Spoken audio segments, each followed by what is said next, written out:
What is going on, everybody? It's the Daily Fantasy Hitman back at you with another League of Legends breakdown.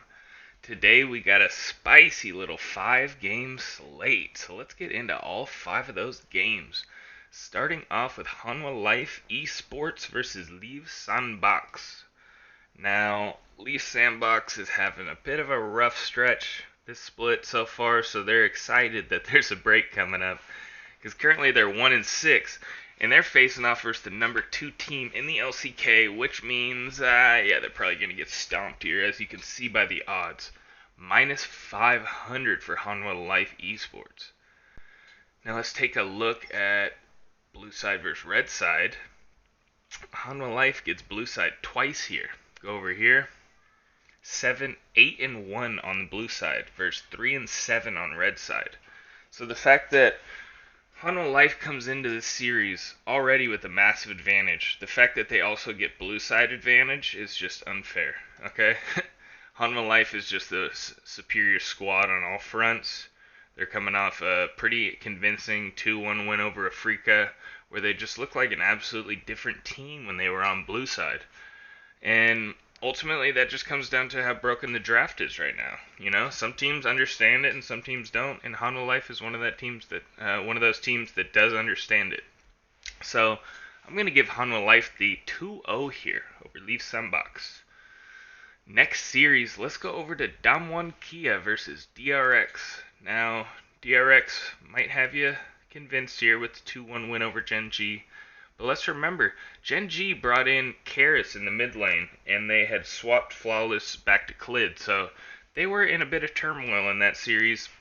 And as you can see, it was just a weird series overall, as red side was winning all 3 games, and usually it's blue side winning all these games, right? I mean, that's 3 out of the 6 wins for week 4 on red side in one series. Very weird, very weird. Yeah, we don't really need to talk about this one too much. These 5th in combined kills times average game time. It's going to be a slow-paced series. Damwon Kia comes in as the highest favorites on the entire slate. And if you look over here, you see things like, this is what really got me. Combined kills per minute, right? DRX is 9th in the LCK, and Damwon Kia is 8th in the LCK. So, I mean, if you want to watch a slow series that could potentially put you to sleep, here you go. Tune into Damwon Kia versus DRX at 2 a.m. Pacific Standard Time. Go ahead, have yourself a little snooze, okay? Damwon Kia 2-0. Kind of unexciting in the LCK, both of them being 2-0 predictions for me, but, I mean, that's what it comes down to. I mean, Damwon even gets blue side advantage here as well. So it's kind of a one-sided day over there in the LCK. This series, though, Hanwha Life, Liv Sandbox, that could be exciting, because Liv Sandbox is allowing, I think it was 20.67 kills per game to their opponents over their last 6 game losses, so Hanwha Life might stomp them into the ground over there. But before we talk too much about that, let's move over to the LPL. First game, we got LNG versus Rare Atom, which is a game that actually starts at 11 p.m. Pacific Standard Time. So if you're on the West Coast like me, we might actually get to watch this one. But over here in the LPL, it's a little different from the LCK. I haven't touched on this in previous videos, but I'm finding that it really helps side selection. So you notice that this is what side the team is selected, right? They get side selection, and they can either pick blue or red.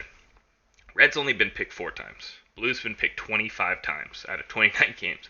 So obviously it's a blue side advantage right now in this patch, right? We'll see if that changes in the next patch, but who cares? We're not speculating, okay? Blue side is the advantage here. Now, LNG gets side selection twice here, right?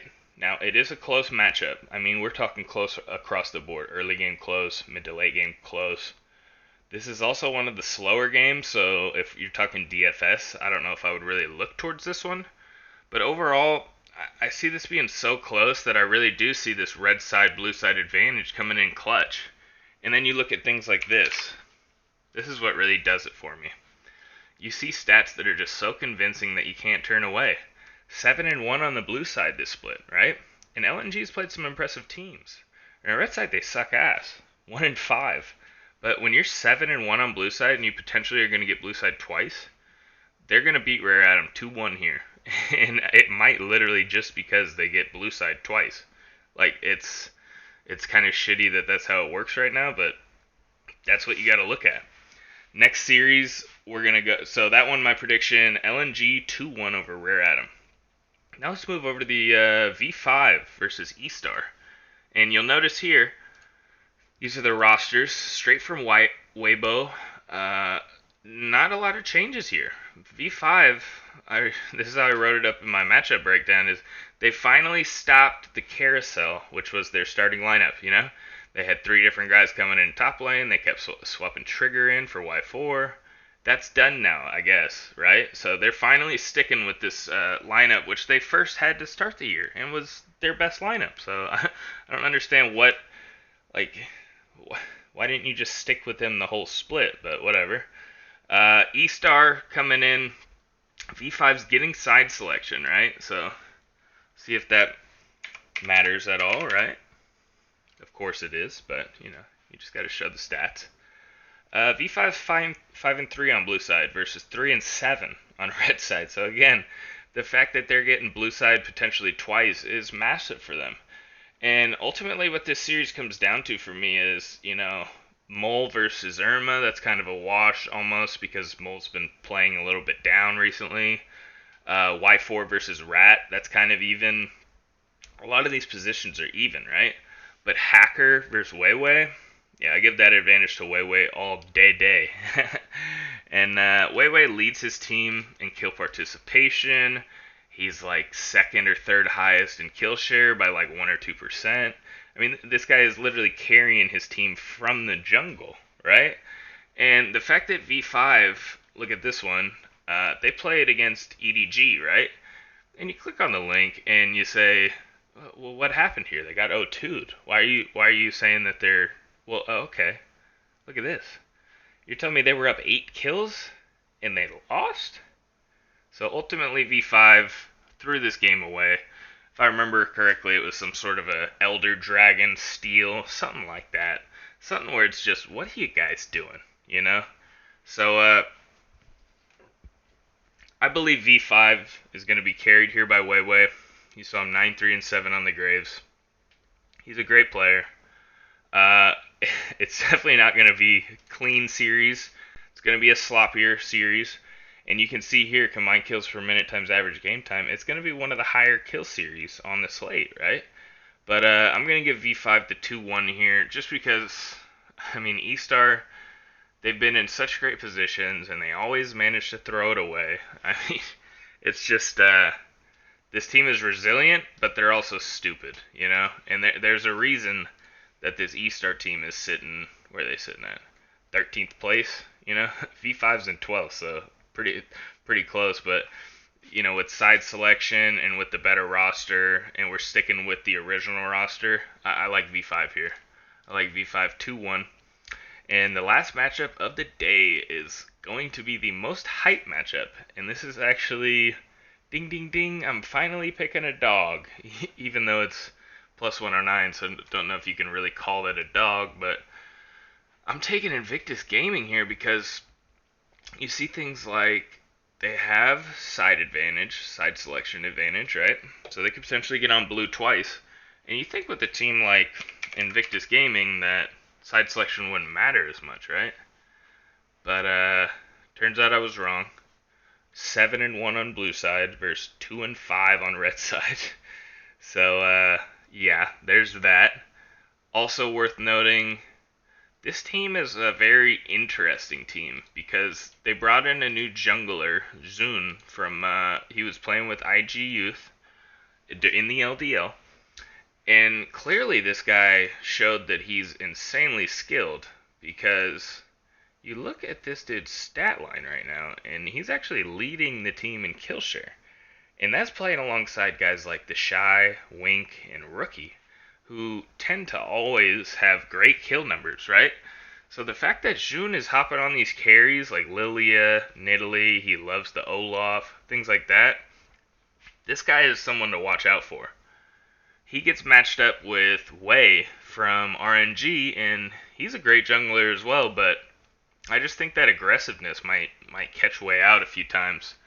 Throw in the side selection advantage, throw in the fact that IG is highest in the LPL in combined kills per minute, and I just think, I don't know, RNG's coming off a 2-1 loss or 2-0 loss to BLG, and we just saw BLG lose the only series yet to OMG, so it's like some of these teams might be a bit pretenders, right?